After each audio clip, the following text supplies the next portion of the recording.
Thirsty? You look it. There's the bar. Here's the barman. It's Josh from Unit 6. It's the Kerrang podcast. Kerrang. All this stuff. Hello and welcome to the Kerrang podcast, day 2 at Sonosphere. It's still raining, but Josh from Unit 6 has kindly let me into his personal bar. So, look at all this stuff. Yeah, forgot to get the price listing out. Sorry, I'll get some to print off for you later. Get whatever you want, really. Yeah. Of... What do you want us to do? Just pick up glasses and just tidy up? Yeah, really. Someone come and tidy it. Nice. Brilliant.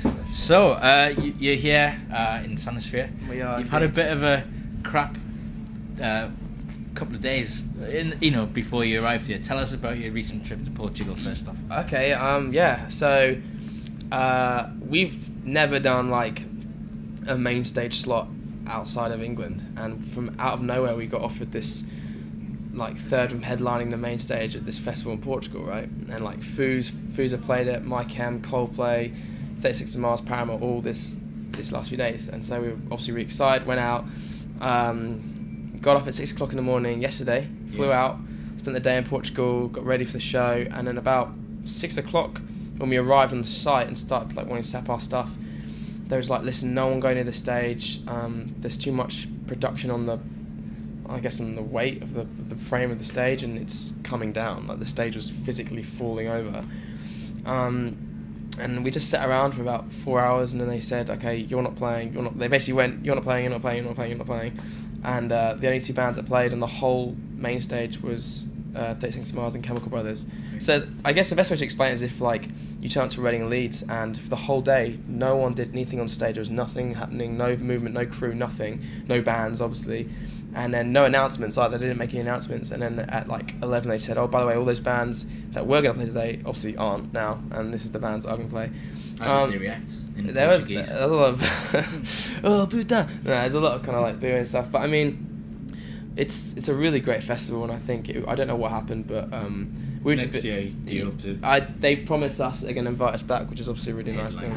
No, I mean, they but no, they said they were sorry and all that kind of stuff. In Portuguese, yeah. But I think we only really bummed out because we've never been to Portugal either, so we were just kind of like, wow, this is such a massive chance. And as we were leaving, we looked out, and it seemed like the whole festival was at just that main stage, so we would have played to a lot of people. But alas, I think we were more pissed off that we got up at 6 o'clock in the morning and then got up at 5 o'clock in the morning today to fly back. So there's been a lot of travelling for pretty much nothing. On a scale of 1 to 10, how tired do you feel?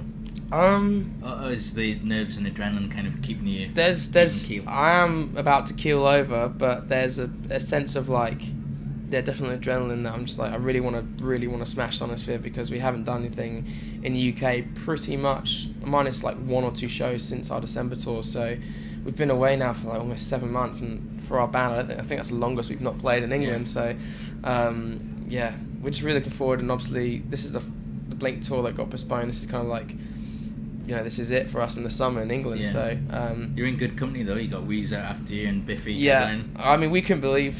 I didn't really know too much about the lineup. I knew that Biffy were playing. I knew that I knew our friends' bands were playing, but I hadn't actually. I don't know why I hadn't seen the lineup. And then I just saw today that Bad Religion are playing before us on our stage, and I was just like, that's ridiculous. But at the same time, it's kind of nice in a way. If that makes it. It's kind of like wow, we've actually done something. We're playing about Bad Religion, so that feels really good to be doing that.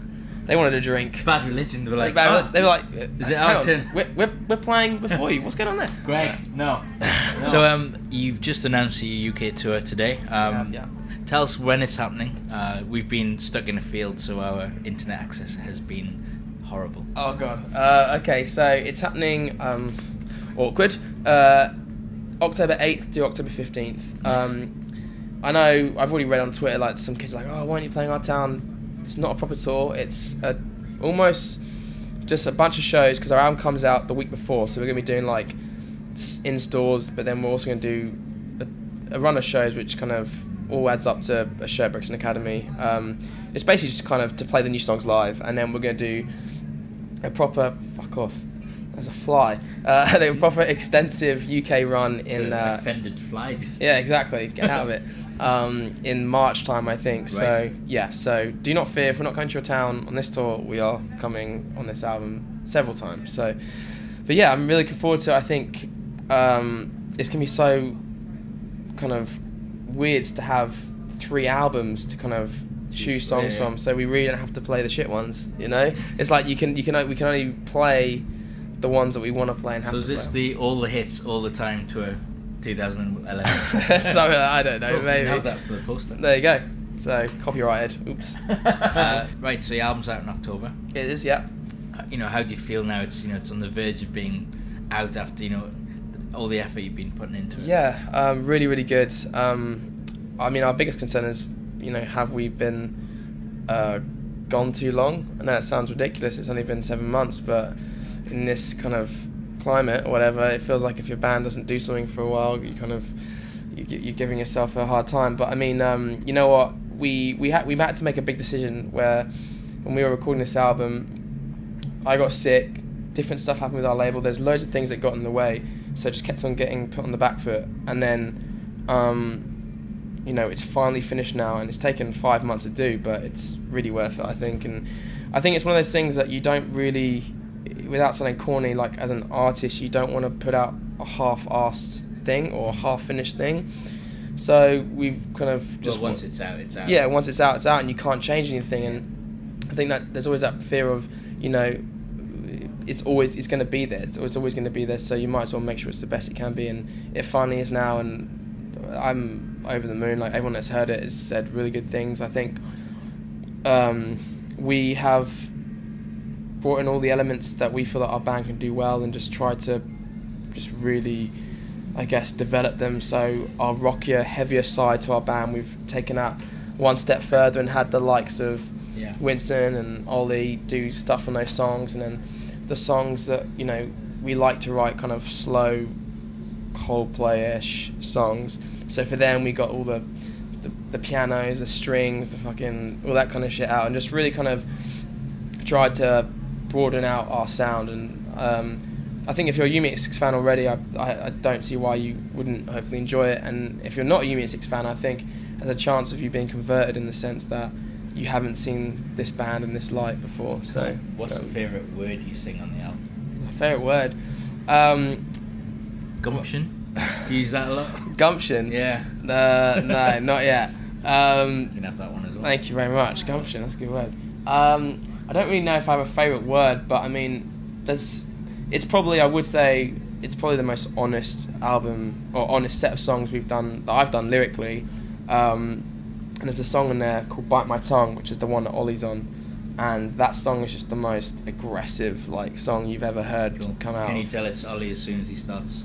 Yeah, definitely. Yeah. It's like he comes in right in the middle late, and it's just that's when it just gets heavy. So it's really cool, man, and awesome. With it. That's cool. That's fantastic. Yeah. Well, enjoy the rest of your day. Thank you very much. Portugal can't hurt you now. No. And you know what? Portugal's hurt you before. Remember the ash cloud thing? Oh yeah. Me and Chris got stuck there for an extra 10 days or whatever. So something about Portugal. I guess it's not meant. It's your personal lost island. There you go. Yeah. Terrible. Cool. Well, Josh, thank you very much. Enjoy today's main stage appearance. Cheers, man. We'll see you further down the road. That is life. Thank you very much, man. Cheers.